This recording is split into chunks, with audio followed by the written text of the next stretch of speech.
I am definitely more of a go, go, go type. I love to be productive. I'm a go-getter. And I am now recovering from pretty severe burnout 3 years later. So I'm here with my friend Sol, expert hypnotherapist and integration coach, and she is going to teach us about how to bring more of that balance into our work-life reality. Gotta say, recovery is looking pretty good on you. Oh, thank you. Yeah, I'm learning how to be cozy life. Cozy life. So important in a world that overvalues productivity and is obsessed with doing and achieving and making things happen. I think the art of relaxation is so undervalued and even just misunderstood. So in this process of recovering from burnout, and I'm trying to do things differently this time around, I have been discovering the art of yin. I know so little about what that means and how to actually integrate that. What does yin actually mean, and how do we integrate yin into our work-life balance? Yeah, I like to think about yin and yang, this beautiful, energetic kind of flow that feeds into each other, where when we have a lot of output or our energy is going external, the productivity, the, focusing forward, it's so important that we come back around and also nurture our internal world, our more receptive, intuitive ways of being in our life. Like, this is just such an untapped part of most of the Western culture, to really have this relationship with our being. You said to me on the phone when I was telling you about my burnout, you said as much time as you put into your work, you have to put into your recharge time? Yeah, totally. I was like, are you kidding, bitch? That's a lot of time. I don't have time for that. We love working. We do. Right. We both really do. It's so fun. How do you recharge as much as you work? Yeah. Well, I think, when you're in this recovery phase of you've been working hard for 10 years and it's been 3 years of recovery, that's not surprising to me. If you imagine how much is coming off of that 10 years, there's a lot of recovery. And I think sometimes people think I'll just take a week off, a 1 week vacation, and then I'll be fine. And it's we're rewiring our nervous systems and rewiring our entire way of looking at success that includes fulfillment.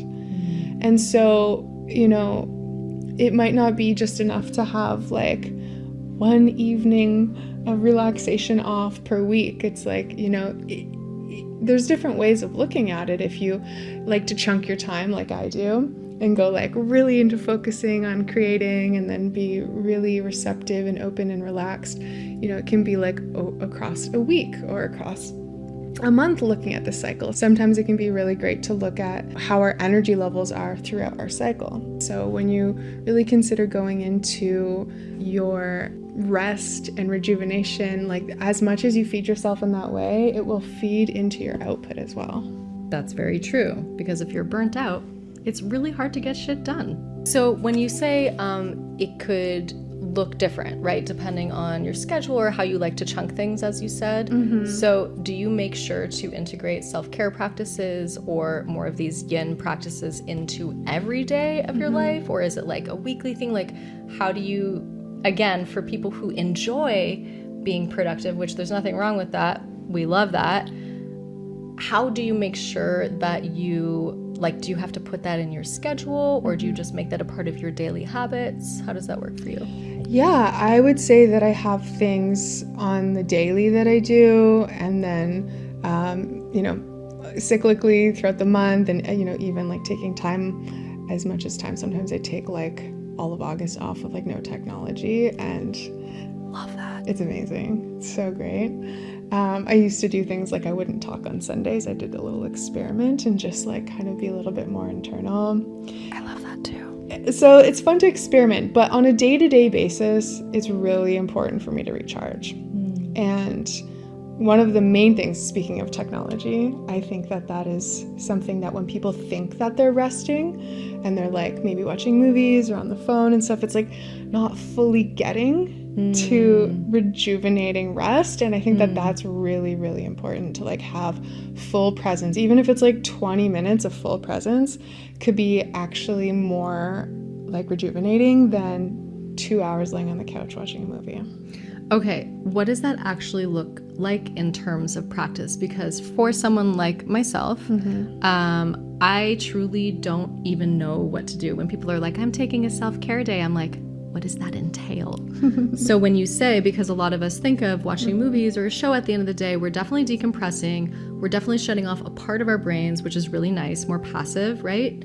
What are some practices that we can do that are, like, as you say, like you're able to really unplug and give yourself that nourishing? I have to say, like, it is so good to just tune out and watch a movie. So, like, that is, like, amazing. And there's just something when there's something that's more connective, like going for a walk and not like a speed walk for exercise, which I also love doing, but just like slow and paying attention to the trees and feeling the sun on my skin, or just like sipping tea and like really just paying attention to what I'm doing and allowing myself to enjoy those moments. So sun on my face, tea, these are two things that trigger a more like relaxed moment with myself where I'm in presence. I think most people, when they think of self-care, have this idea of like bubble baths and chocolate.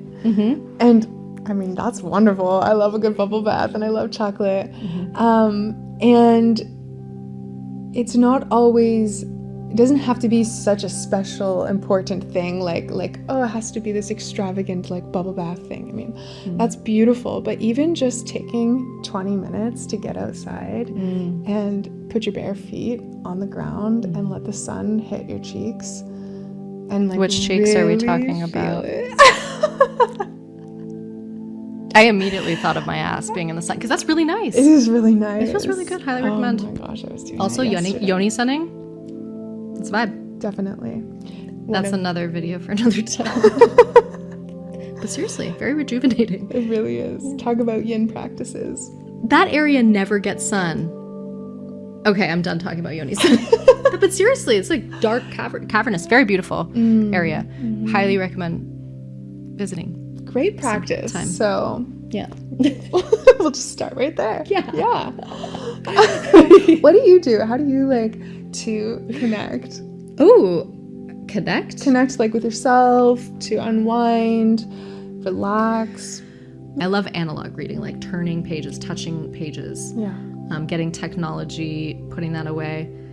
I've started taking longer walks since you recommended that. Yeah. I took a nice and I slowed that shit down too, because you said, and I caught myself because she said you take like once a week you take like 2-hour walks, but like slow walks. So I did this after our conversation the other day, caught myself like I am a fast walker. I'm a fast everything, fast typer, fast like ask my production manager, like spelling errors all the time, which is such also like a metaphor because it's like the faster we're going, first of all, the more details we miss, right? So on this walk the other day, I was like walking so fast and like missing everything around me. And then I heard your voice in my head and I was like, slow your roll, girl. I didn't do this. That'd be weird.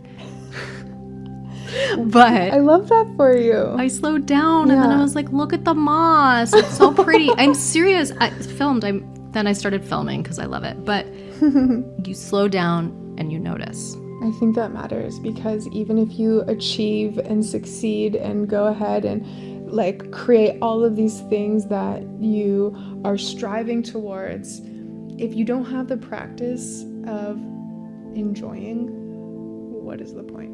What are you achieving all those things if you're not going to enjoy them when you actually get there? And so that's a muscle we have to actually practice. If you don't get to enjoy what's going on here right now, you're not going to enjoy it when you arrive to wherever you're trying to get to. Ooh. Okay, so real quick, name off some wonderful self-care / yin practices for people like me who might not know how to just kick it. Here, example number 1. Staring blankly into the...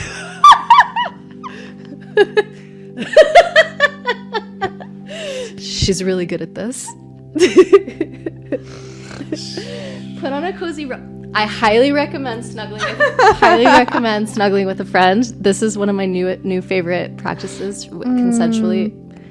Okay. Oh, actually, this is great because physical touch is so helpful for relaxing.